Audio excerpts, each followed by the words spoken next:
అందరికీ నమస్కారం అండి. నేను doctor yes Ushakiran edu YouTube channel నుంచి మరొక అంశంతో మీ ముందుకి వచ్చాను.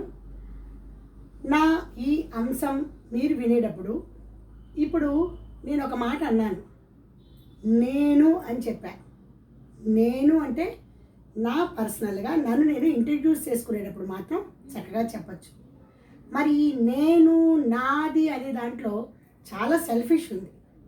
అంటే ఏంటంటే నాది, నా విషయం, నా కుటుంబం, నా నా నా అది పూర్తిగా నాకు సంబంధించినంత వరకు మాత్రమే నేను చూసుకోవడం. మరి ఇంకొక వర్డ్ ఉందండి, మనం, మనందరం, మనం, ఇది మన కుటుంబం, మన సమస్య, మనము దీన్ని సాల్వ్ చేసుకోవాల్సిన విషయం. అట్లా మన అని ఎప్పుడైతే అనుకున్నామో కుటుంబంలో నీది నాది అనే భేదాలు ఉండదు. అలాగే వైఫ్ అండ్ హస్బెండ్లో కూడా నీ సంపాదన నా సంపాదన అనేది ఉండదు. మన సంపాదన అనుకున్నప్పుడు మాత్రమే మనము ముందుకి వెళ్ళగలం, ఎన్నైనా సాధించగలం, ఎంతైనా కూడా చేయగలం. ఎందుకని అది ఆ కుటుంబం కోసం. అలాగే పిల్లలు కూడా విద్యార్థి దశలో ఇది నాది, నాకే ఇది రావాలి. కొంతమంది అలా సెల్ఫ్గా చదువుకుంటూ ఉంటారు, ఇంకొకరికి చెప్పకుండా ఏం చదవనట్టు పైకి కనిపించి వాళ్ళు చదువుకుంటూ ఉంటారు, సెల్ఫ్గా చదువుకుంటారు. మంచి పద్ధతే, కానీ మనము అని ఎందుకు అనుకోవాలంటే విద్యార్థి దశలో ఒక ముఖ్యమైన విషయం ఉందండి. ఇప్పుడు మనకి ఏదైనా ఒకటి వస్తే ఆ అంశాన్ని 10 మందికి చెప్తూ ఉంటే అర్థం కాని వాళ్ళకి అది చెప్తూ ఉంటే విద్యార్థి దశలో వాళ్ళకి ఇంకా ఆ విషయ అవగాహన ఎక్కువ అవుతుంది. అంటే ఆ సబ్జెక్ట్ పట్ల వాళ్ళకి మంచి పట్టు సాధించగలరు. అంటే మనకు వచ్చినటువంటి ఆ నాలెడ్జ్ని అలా అందరితోనూ షేర్ చేసుకుంటూ వాళ్ళకు వచ్చే విధంగా కనుక చెప్తూ ఉంటే అది మంచి ప్రాక్టీస్ అవుతుంది పిల్లలకి.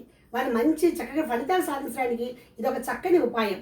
మనకు వచ్చింది సబ్జెక్ట్ ఎప్పుడైతే డిస్కషన్ పెట్టుకుంటూ వాళ్ళకి అర్థమయ్యేట్టు తోటి ఫ్రెండ్స్ మాట్లాడుకుంటుంటే వీళ్ళు చెప్పింది వాళ్ళకు కూడా అర్థమవుతుంది. కాబట్టి విద్యార్థి దశలో కూడా ఈ మనము అనే కాన్సెప్ట్ బాగా పనిచేస్తుంది. ఒక్క మన కుటుంబంలోనే కాదు, కుటుంబ వ్యవస్థలోనే కాదు, మనము అని ఎప్పుడైతే ఐకమత్యంగా ఉన్నామో ఆ వర్డ్ మంచి పాజిటివ్ వైబ్స్ని మనకి తీసుకొస్తుంది. సో మై డియర్ ఫ్రెండ్స్, ఇప్పుడు నేను నాది అని కాకుండా మనము అనే దాని మీద కొంచెం కాన్సన్ట్రేట్ చేస్తే కనుక చక్కగా అందరము పాజిటివ్ యాటిట్యూడ్లో మంచిగా ఫలితాలు సాధించవచ్చు. మనం కూడా ఐకమత్యంతో ఉండడానికి, గొడవలు రాకుండా ఉండడానికి చాలా హెల్ప్ అవుతుంది అది. సో ఇవాళ ఈ అంశాన్ని మీరు చివరి వరకు చూస్తే మాత్రమే ఇదంతా మీకు అర్థమవుతుంది. మధ్యలో స్కిప్ చేస్తే పూర్తి అవగాహన ఉండదు. కాబట్టి ఎప్పుడు కూడా నేను చెప్పే ఏ అంశాలైనా కూడా మీరు కంప్లీట్గా చివరి వరకు చూడండి. అది చాలా మీకు కూడా ఏమన్నా చెప్పింది కొద్దిగా అవగాహన అవుతుంది. మరొక అంశంలో మళ్ళీ కలుద్దాం. అంతవరకు నా ఛానల్ని సబ్స్క్రైబ్ చేయండి, షేర్ చేయండి, లైక్ చేయండి, కామెంట్ పెట్టండి. Thank you. మరొక అంశంలో మళ్ళీ కలుద్దాం.